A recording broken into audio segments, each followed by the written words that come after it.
সুপ্রিয় শিক্ষার্থী, আসসালামু আলাইকুম। আরিফস একাডেমির পক্ষ থেকে তোমাদেরকে জানাই শুভেচ্ছা। আশা করি তোমরা ভালো আছো এবং সুস্থ আছো। আজকে আমি তোমাদের গণিত বইয়ের পৃষ্ঠা নম্বর ৩৫ এর সঠিক উত্তরে টিক চিহ্ন দাও, সেগুলো সমাধান করে দেব। ঠিক আছে? তাহলে চলো শুরু করা যাক।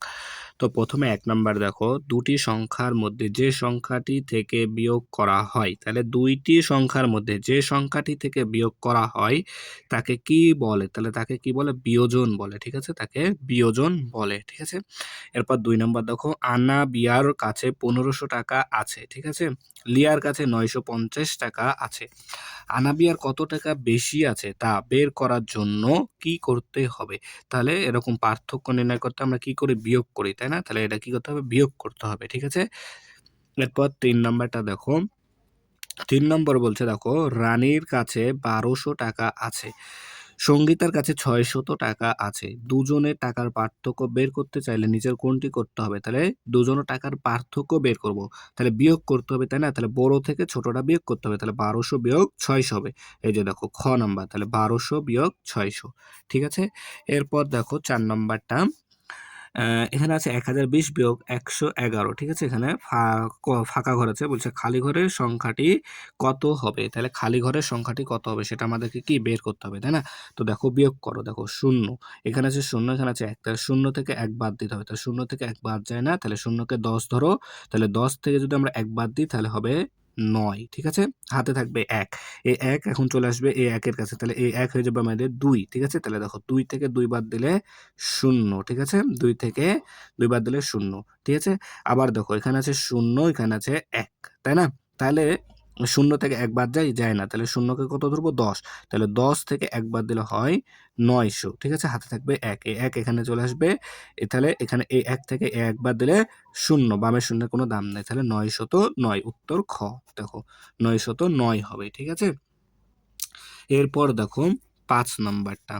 তাহলে ৫ নাম্বারটা দেখো। ৫ নাম্বার বলছে দেখো, রিয়াজ ১৮৫০ টাকার একটি ইলিশ মাছ কিনে মাছ বিক্রেতাকে ২০০০ টাকা দিল। ঠিক আছে? তাহলে রিয়াজ একটি ইলিশ মাছ কিনেছে কত টাকা দিয়ে? ১৮৫০ টাকা। ঠিক আছে? এখন বিক্রেতাকে দিয়েছে ২০০০ টাকা। তাহলে বিক্রেতা তাকে কত টাকা ফেরত দিবে? তাহলে আমাদেরকে এই বড়টা থেকে এই ছোটটা বিয়োগ করতে হবে। তাহলে যদি আমরা ২০০০ থেকে ১৮৫০ টাকা বাদ দিই তাহলে কত হবে আমাদের? দেখো, তাহলে আমাদের হবে ১৫০ টাকা। ঠিক আছে? তাহলে কি হবে? ১৫০ টাকা। তুমি এটা বিয়োগ করে দিবা, বড়টা থেকে ছোটটা বিয়োগ করে দিলে ১০০০ কি ১৫০ টাকা পাবা। ঠিক আছে? এরপর দেখো ২ নাম্বারটা, সংক্ষিপ্ত প্রশ্ন উত্তর। ঠিক আছে?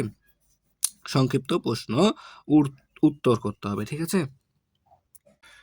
তাহলে দেখো ক নাম্বার প্রশ্ন আছে কি আমাদের, বিয়োগের সময় কোন স্থানীয় মান থেকে বিয়োগ শুরু করতে হয়? ঠিক আছে? তো দেখো এখানে আমি উত্তর লিখে রেখেছি। ক নাম্বার উত্তর, বিয়োগের সময় একক স্থানীয় মান থেকে বিয়োগ শুরু করতে হয়। তাহলে বিয়োগের সময় একক স্থানীয় মান থেকে, তাহলে একক স্থানীয় মান থেকে কি আমাদের বিয়োগ শুরু করতে হয়। ঠিক আছে না? এরপর খ নাম্বার দেখো যে বিয়োজ্য কি? খ নাম্বার দেখো বিয়োজ্য কি? ঠিক আছে? তো খ নাম্বারের উত্তর দেখো বিয়োজ্য কি? অর্থাৎ বিয়োজ্য কাকে বলে? তো উত্তর খ নাম্বার হচ্ছে দেখো, যে সংখ্যাটি বিয়োগ করা হয়।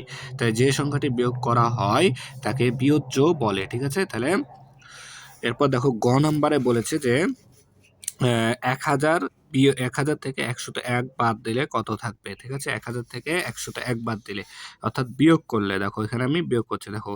তাহলে দেখো ০ থেকে যদি আমরা ১ বাদ দিই তাহলে ০ থেকে ১ বাদ যায় না। তাহলে ০ কে আমরা ধরবো কত?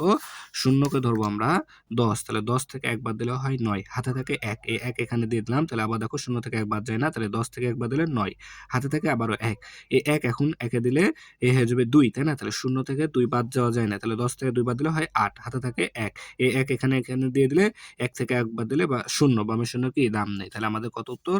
৮৯৯, তাই না? তাহলে এগুলো হচ্ছে কি আমাদের ২ নম্বর সংক্ষিপ্ত প্রশ্নের উত্তর। ঠিক আছে? তাহলে আশা করি তোমরা বুঝতে পেরেছো। ঠিক আছে? তাহলে আজকে এই পর্যন্তই। ভিডিওটি ভালো লাগলে অবশ্যই লাইক, কমেন্ট, শেয়ার করতে ভুলবেন না এবং পরবর্তী ভিডিও সবার আগে পেতে আমাদের চ্যানেলটি সাবস্ক্রাইব করে রাখো। আল্লাহ হাফেজ। আসসালামু আলাইকুম ওয়া রাহমাতুল্লাহ।